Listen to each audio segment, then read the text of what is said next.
So just gonna run through with you guys how to install Intuition. So by right, the email should link you to this page, and I've already installed it right here. So I'll just go ahead and open it.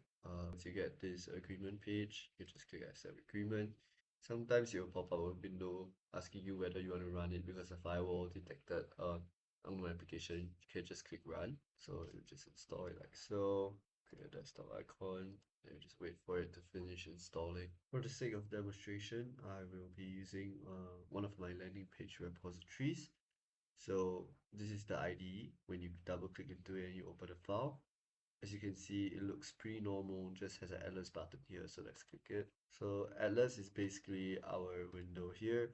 Basically what it does is that it maps the code base and indexes the entire repository into a knowledge graph format, so it's more easy for the LLMs to read it and digest, as well as reduce costs. So as you can see, just let it go for a while here. Right, so it's done, and this is how the Atlas page looks like. So what we're going to do is that we're going to go into individual videos on what these features are. So firstly, the first feature is what's changed. So let's take a look at it.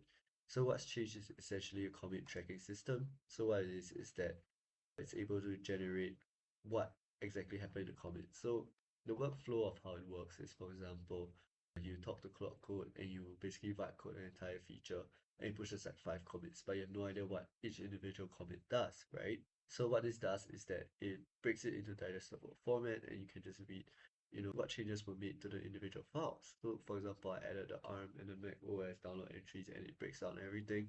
Once you're done reading the new commits that AI has added, you can just click mark reviewed.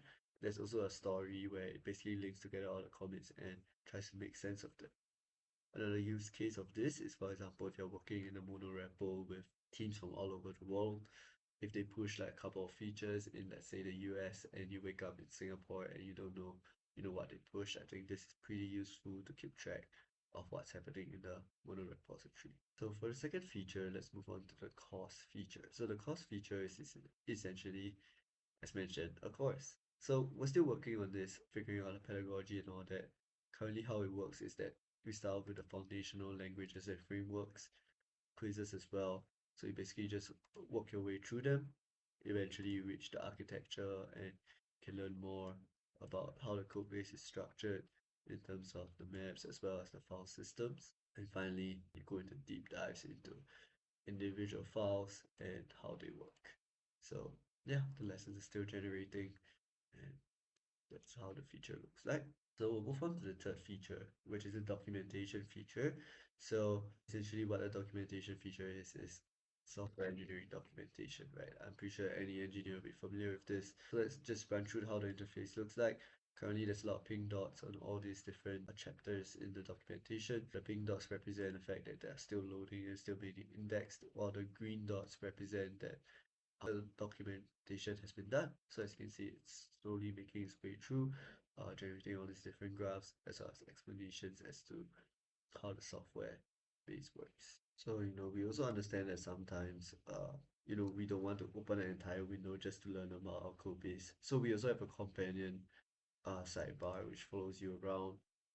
This is the map. We're still working on it. It's also a prototype. And it basically just follows you around and teaches and shows you, helps you visualize what part of the code base you're in.